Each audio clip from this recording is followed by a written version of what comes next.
Hello guys, आज के इस वीडियो में आपके लिए टॉप 30 कुछ ऐसे इंपॉर्टेंट क्वेश्चन लाया हूं जो कि आपके आने वाले ग्रुप डी एग्जाम या फिर किसी भी अन्य अदर एग्जाम के लिए वेरी इंपॉर्टेंट है। तो चलिए फिर आज के इस वीडियो को शुरू करते हैं। देखिए, इस वीडियो में पहला सवाल है, प्रश्न नंबर 1, यदि किसी संख्या का 25% 50 हो तो वह संख्या क्या होगी। देखिए, किसी भी संख्या का 25% बराबर 50 हो तो वह संख्या क्या होगी। तो यह संख्या हो जाएगा ऑप्शन नंबर का सी 200, यानी ऑप्शन नंबर सी आपका बिल्कुल सही जवाब हो जाएगा 200। चलिए, क्वेश्चन नंबर 2 है, हाइड्रोजन का परमाणु क्रमांक क्या होता है। दोस्तों, हाइड्रोजन का परमाणु क्रमांक क्या होगा इनमें से। तो इन ऑप्शन में से आपका आंसर हो जाएगा ऑप्शन नंबर बी 1 होगा। हाइड्रोजन का परमाणु क्रमांक जो होता है यह 1 होता है। ऑप्शन नंबर बी आपका बिल्कुल सही जवाब है। चलिए, क्वेश्चन नंबर 3 देखते हैं, भारत का संविधान कब लागू हुआ था। दोस्तों, जो भारतीय संविधान लागू हुआ था यह कब लागू हुआ था। तो इन ऑप्शन में से कौन सा होगा आपका राइट आंसर। तो आपका आंसर ऑप्शन नंबर बी हो जाएगा। 26 जनवरी 1950 को भारतीय संविधान लागू हुआ था, यानी ऑप्शन नंबर बी जो है इस क्वेश्चन का बिल्कुल सही जवाब है, 26 जनवरी 1950। चलिए, क्वेश्चन नंबर 4 है, दो पाइप ए और बी क्रमशः 6 घंटे और 9 घंटे में टंकी भर सकते हैं, दोनों मिलकर टंकी कितने समय में भरेंगे। देखिए, 6 घंटे और 9 घंटे में टंकी भर सकते हैं, तो दोनों मिलकर के टंकी कितने समय में भरेंगे। तो इन ऑप्शन में से आपका आंसर जो है यह हो जाएगा ऑप्शन नंबर डी 6 घंटे में। जी हाँ दोस्तों, ऑप्शन नंबर डी आपका बिल्कुल सही जवाब है, 6 घंटे में दोनों मिलकर के टंकी भरेंगे। चलिए, अगला सवाल देखते हैं, क्वेश्चन नंबर 5, डीएनए की संरचना की खोज किसने की थी। दोस्तों, डीएनए की संरचना की खोज करने वाले इनमें से कौन है। तो देखिए, आपका आंसर हो जाएगा ऑप्शन नंबर ए वाटसन और क्रिक, जिन्होंने डीएनए की संरचना की खोज की थी। तो ऑप्शन नंबर ए जो है इस क्वेश्चन का बिल्कुल सही जवाब है, वाटसन और क्रिक। चलिए, क्वेश्चन नंबर 6 है, महात्मा गांधी का जन्म कहाँ पर हुआ था, कब हुआ था। दोस्तों, महात्मा गांधी जी का जन्म कहाँ पर कब हुआ था। तो महात्मा गांधी जी का जन्म जो है यह हुआ था ऑप्शन नंबर बी 2 अक्टूबर 1869 में, यानी ऑप्शन नंबर बी जो है इस क्वेश्चन का बिल्कुल सही जवाब है, 2 अक्टूबर 1869। दोस्तों, सारे क्वेश्चन वेरी इंपॉर्टेंट है, वीडियो को आप लोग ध्यान से देखिएगा और इस वीडियो को लाइक करके चैनल को सब्सक्राइब कर लीजिएगा। ऐसे इन्फॉर्मेटिव जो क्वेश्चन आंसर होंगे आपके एग्जाम के लिए वेरी इंपॉर्टेंट होंगे, ऐसे मैं अपने चैनल पर अपलोड करने वाला हूं, तो आप लोग चैनल को सब्सक्राइब करके रख लीजिएगा। चलिए, अगला सवाल देखते हैं, क्वेश्चन नंबर 7 है, दो संख्याओं का गुणनफल 120 है और उसका HCF 6 है, तो एलसीएम क्या होगा। देखिए, अगर इसका एलसीएम ज्ञात करेंगे तो क्या आएगा कि गुणनफल जो है 120 है और उनका HCF 6 है, तो एलसीएम का ज्ञात करने से हमारा आंसर जो है यह आ जाएगा ऑप्शन नंबर का सी 30 आएगा, यानी इसका जो एलसीएम निकलेगा यह 30 निकलेगा। ऑप्शन नंबर सी आपका बिल्कुल सही जवाब है। चलिए, प्रश्न 8 है, भारत का सबसे लंबा नदी कौन सा है। दोस्तों, भारत की सबसे लंबी नदी इनमें से कौन सी है। गंगा है, यमुना है, गोदावरी या फिर ब्रह्मपुत्र। तो देखिए, आपका आंसर जो है ऑप्शन नंबर का ए रहेगा, गंगा, जो कि भारत की सबसे लंबी नदी है। देखिए, आपका अगला सवाल है, क्वेश्चन नंबर 9 है, भारत में रेल का पहला इंजन कब चला था। दोस्तों, भारत में रेल का जो पहला इंजन चला था यह कब चला था। तो आपका आंसर ऑप्शन नंबर ए रहेगा, 1853 में भारत में रेल का पहला इंजन चला था, यानी आंसर जो है ऑप्शन नंबर ए रहेगा।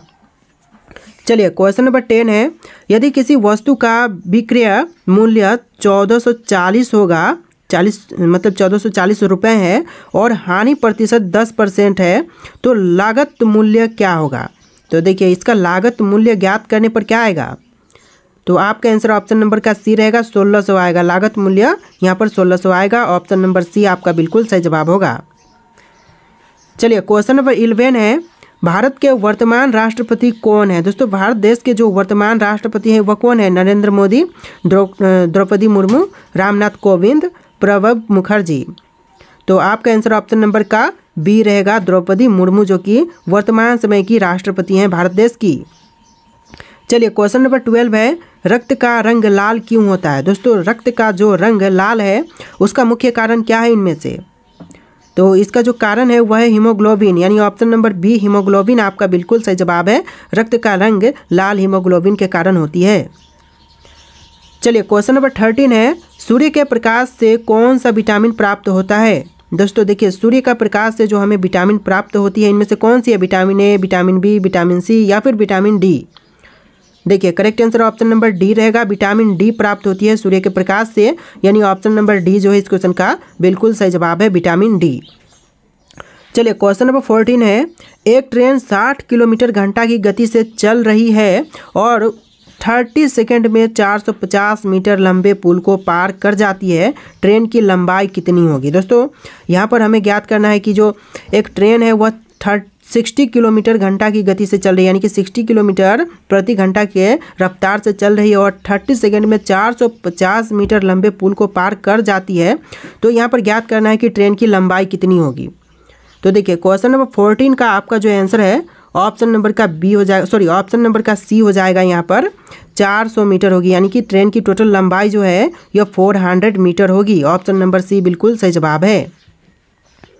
चलिए अगला सवाल है क्वेश्चन नंबर 15, 2, 6, 12, 20, 30, यह जो संख्या आपको दिख रहा है इसमें अगला अंक क्या होगा। देखिए यहाँ पर अगला अंक निकालना है कि यहाँ पर 2, 6, 12 और 20 और 30 के अगला अंक यहाँ पर निकालिए। तो देखिए इसका जो आंसर है ऑप्शन नंबर का हो जाएगा सी 42, यानी कि 2, 6, 12, 20, 30 के बाद यहाँ पर 42 अगला क्रम आएगा। तो ऑप्शन नंबर सी जो है इस क्वेश्चन का बिल्कुल सही जवाब है। चलिए क्वेश्चन नंबर 16 है, पानी का रासायनिक सूत्र क्या है। दोस्तों पानी का रासायनिक सूत्र यह क्या है। तो देखिए आपका आंसर ऑप्शन नंबर का सी रहेगा H2O, जो कि पानी का रासायनिक सूत्र है, यानी ऑप्शन नंबर सी आपका बिल्कुल सही जवाब है H2O। चलिए अगला सवाल है, ओलंपिक खेल कितने वर्षों में आयोजित किए जाते हैं। दोस्तों ओलंपिक खेल जो हैं वह कितने वर्षों में आयोजित किए जाते हैं। तो राइट आंसर जो है ऑप्शन नंबर का सी हो जाएगा, 4 वर्षों में ओलंपिक खेल जो है आयोजित किए जाते हैं। तो ऑप्शन नंबर सी जो है इस क्वेश्चन का बिल्कुल सही जवाब है। चलिए प्रश्न 18 यानी कि क्वेश्चन नंबर 18 है, 12 मीटर लंबी और 10 मीटर चौड़ी एक आयताकार खेत का क्षेत्रफल कितना होगा। तो देखिए 12 मीटर लंबी है और 10 मीटर चौड़ी है एक आयताकार खेत का क्षेत्रफल ज्ञात करना है। तो क्या होगा दोस्तों, कितना होगा। तो क्वेश्चन नंबर 18 का आपका आंसर ऑप्शन नंबर सी रहेगा, 120 वर्ग मीटर होगा इसका क्षेत्रफल। तो ऑप्शन नंबर सी जो है इस क्वेश्चन का बिल्कुल सही जवाब है, 120 वर्ग मीटर। चलिए नेक्स्ट क्वेश्चन है, कौन सा धातु तरल अवस्था में होता है। तो इनमें से जो धातु तरल अवस्था में होते हैं कौन से हैं, सोना, लोहा, पारा या फिर तांबा। तो आपका आंसर ऑप्शन नंबर सी रहेगा, पारा, जो कि तरल अवस्था में होती है। तो ऑप्शन नंबर सी आपका बिल्कुल सही जवाब हो जाएगा, पारा। चलिए आपका अगला सवाल है, यदि 5 बराबर 25 और 6 बराबर 36 है तो 8 बराबर क्या होगा। दोस्तों यदि 5 = 25 है और 6 = 36 है तो 8 = क्या होगा। तो देखिए यहाँ पर क्वेश्चन नंबर 21 का आपका ऑप्शन नंबर बी हो जाएगा, राइट आंसर 64 होगा, यानी आपका आंसर जो है ऑप्शन नंबर बी आएगा 64। चलिए अगला सवाल है, इलेक्ट्रॉन का चार्ज क्या होता है। दोस्तों इलेक्ट्रॉन का चार्ज इनमें से क्या होता है। तो आपका आंसर ऑप्शन नंबर बी रहेगा, ऋणात्मक होता है, यानी ऑप्शन नंबर बी जो है इस क्वेश्चन का बिल्कुल सही जवाब है। चलिए अगला सवाल देखते हैं, क्वेश्चन नंबर 23, भारतीय संसद कितने सदनों में मिलकर बनी हुई है, कितने सदनों से मिलकर के बनी हुई है भारतीय संसद। तो क्वेश्चन नंबर 23 का आंसर ऑप्शन नंबर बी रहेगा, 2 सदनों में मिलकर के बनी है भारतीय संसद। ऑप्शन नंबर का बी जो है इस क्वेश्चन का बिल्कुल सही जवाब है। चलिए अगला सवाल है, भारत का राष्ट्रीय पशु कौन सा है। दोस्तों भारत का राष्ट्रीय पशु इनमें से कौन से हैं। तो राइट आंसर जो है ऑप्शन नंबर सी रहेगा, बाघ, जो कि भारत का राष्ट्रीय पशु है, यानी ऑप्शन नंबर बी जो है इस क्वेश्चन का बिल्कुल सही जवाब है। चलिए क्वेश्चन नंबर 25 है, भारत का पहला प्रधानमंत्री कौन था। दोस्तों भारत के पहले प्रधानमंत्री बने वह कौन थे। तो देखिए आपका आंसर ऑप्शन नंबर बी रहेगा, जवाहरलाल नेहरू, जो कि भारत के सर्वप्रथम बने प्रधानमंत्री थे, यानी ऑप्शन नंबर बी जो है इस क्वेश्चन का बिल्कुल सही जवाब है।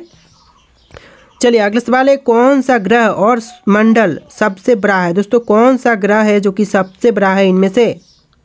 तो क्वेश्चन नंबर 26 का आंसर ऑप्शन नंबर बी रहेगा, बृहस्पति, जो कि सबसे बड़ा ग्रह है। तो ऑप्शन नंबर बी जो है इस क्वेश्चन का बिल्कुल सही जवाब है। चलिए क्वेश्चन नंबर 27 है, 1 किलोमीटर में कितने मीटर होते हैं। दोस्तों 1 किलोमीटर में टोटल कितने मीटर होते हैं। तो देखिए क्वेश्चन नंबर 27 का आंसर ऑप्शन नंबर सी रहेगा, 1000 मीटर होते हैं 1 किलोमीटर में, यानी ऑप्शन नंबर सी आपका बिल्कुल सही जवाब हो जाएगा। चलिए क्वेश्चन नंबर 28 है, ताजमहल का निर्माण किसने करवाया था। दोस्तों ताजमहल का निर्माण करवाने वाले इनमें से यह हो जाएंगे ऑप्शन नंबर का ऑप्शन नंबर का बी शाहजहां, जिन्होंने ताजमहल का निर्माण करवाया था। ऑप्शन नंबर बी जो है इस क्वेश्चन का बिल्कुल सही जवाब है। चलिए नेक्स्ट क्वेश्चन है, क्वेश्चन नंबर 29, भारत में सबसे ऊंचा पर्वत कौन सा है। दोस्तों भारत में सबसे ऊंचा पर्वत इनमें से कौन से हैं?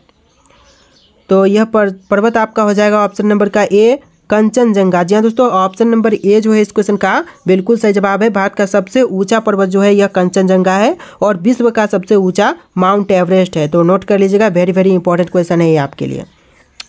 चलिए क्वेश्चन नंबर 30 है आपका, स्वतंत्र भारत के पहले राष्ट्रपति कौन थे। दोस्तों स्वतंत्र भारत के बने सबसे पहले राष्ट्रपति कौन थे? ऑप्शन में है डॉक्टर राजेंद्र प्रसाद, जवाहरलाल नेहरू, महात्मा गांधी, B.R. अम्बेडकर। देखिए 4 ऑप्शन में से कौन सा राइट आंसर है, इन ऑप्शन में से आपको राइट आंसर कॉमेंट करना है। फिलहाल आज के इस वीडियो में इतने क्वेश्चन थे, बहुत ही छोटा सा वीडियो बनाया हूँ आपके ग्रुप डी एग्जाम वालों के लिए, क्योंकि ग्रुप डी वाले यहाँ पर बहुत ज़्यादा परेशान है। उनको बहुत से क्वेश्चन कमेंट कर रहे थे कि सर ग्रुप डी एग्जाम के लिए वीडियो बनाइए। तो ग्रुप डी एग्जाम के लिए वेरी वेरी इंपॉर्टेंट क्वेश्चन थे। वीडियो कैसा लगा है कमेंट कीजिएगा और लास्ट क्वेश्चन जो है कमेंट करके बताइएगा आंसर, और वीडियो कैसा लगा कमेंट करिएगा और वीडियो को लाइक करके चैनल को सब्सक्राइब कीजिएगा। चलिए फिर मिलते हैं एक नए वीडियो में।